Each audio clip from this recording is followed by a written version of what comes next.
মাতৃভাষার জন্য অনেক ভালো লাগছে। আর আমাদের শহীদদের প্রতি জানাচ্ছি অনেক শ্রদ্ধা। তাদের জন্যই আমরা আমাদের দেশের মাতৃভাষাকে ফিরে পেয়েছি। তাদের এই অবদান আমরা কখনোই ভুলতে পারবো না। ইতিমধ্যে আমরা ফুল দিয়ে দিয়েছি, আমার খুবই ভালো লাগছে।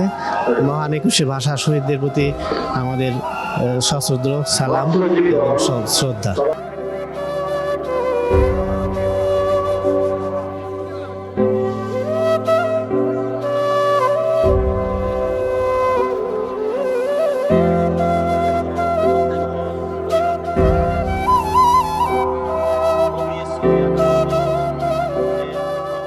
ফুলের শ্রদ্ধার মাধ্যমে আমাদের ভাষা শহীদদের স্মরণ করে থাকি। এটা আজকে সারা বাংলাদেশেই হচ্ছে। তো এইখানে এই শহীদ মিনারের কেন্দ্রীয় শহীদ মিনারে তাদেরকে শ্রদ্ধা জানাতে পেরে আমি নিজেকে ধন্য এবং গর্বিত মনে করছি।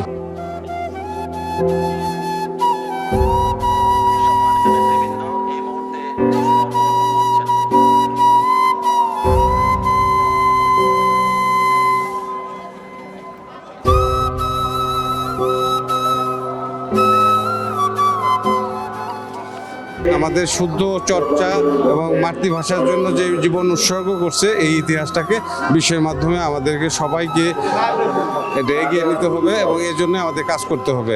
এটা হলেই আমাদের মাতৃভাষায় যে আন্তর্জাতিক মাতৃভাষা দিয়েও এটা সফল হবে। আমার বাবা থেকে আমরা শিখা, এখন আমি আবার আমার ছেলেকে নিয়ে আসছি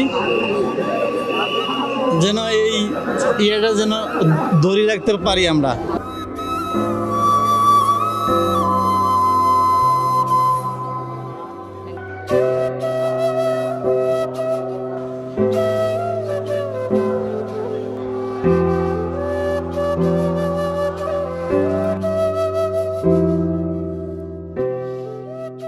রবীন্দ্রনাথের লেখা, নজরুলের লেখা, আমাদের যে কবি সাহিত্য দিয়ে লেখা, সেই পাঠের চর্চাটা কিন্তু এখন কমে গেছে। এই জায়গাটা আমরা যদি এখন থেকে ধারণ না করি, আমরা যদি সেই পাঠের চর্চায় উদ্বুদ্ধ না হই, আমরা যদি আমাদের এই বাংলা ভাষাটাকে প্রমিত বাংলা ভাষাটাকে যদি ব্যবহার না করি, তাহলে কিন্তু আমাদের একুশে চেতনা ম্লান হবে, আমরা কিন্তু জাতি হিসেবে বিস্তৃত হয়ে যাব। অনেক দিন পর মনে হয় নির্ভয়ে 21শে ফেব্রুয়ারি পালন করতে আসলাম। তো নতুন সরকারকে অভিবাদন, যেন আমরা সবসময় এই ধরনের অনুষ্ঠানে নির্ভয়ে আসতে পারি।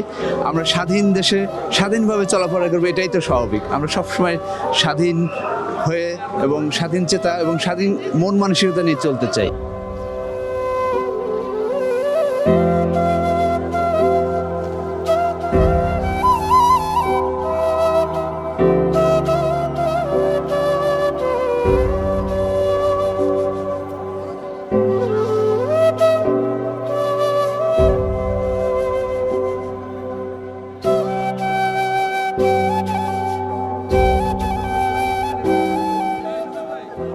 অনুভূতি বরাবরের মতোই খুব ভালো, কারণ এটার অনুভূতিটা আমাদের ভাষার সাথে সম্পৃক্ত।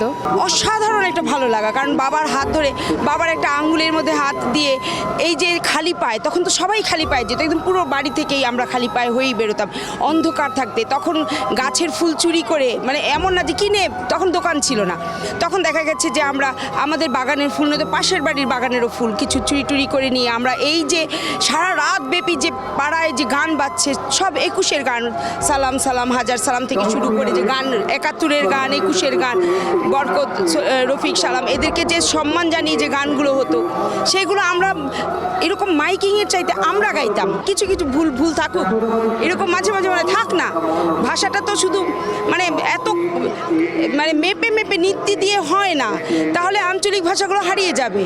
আমি যদি সারাক্ষণ প্রমিতর উপর চাবুক চালিয়ে আমার শিশুকে প্রমিত বলতে বলি, তাহলে একসময় হারিয়ে যাবে। আমি যে ময়মনসিংহে বলতাম আইসস গেছস, কই গেলি, খাইলি না, এই যে আমার মা আমাকে বকতো, তুই ঘুম থেকে এখন উঠোস না কে, এটার মধ্যে যে মজা, আমি আমার মেয়েকে বলছি ওঠো না কেন এখনও, সে এটা শুনে বড় হচ্ছে। কি বলবো, আমার মা যে ভাষায় গান গাইতেন, যে ভাষায় কথা বলতেন, আমি সেটা বলতে চাই। এই অনুভূতিটা আমার এখনও আছে।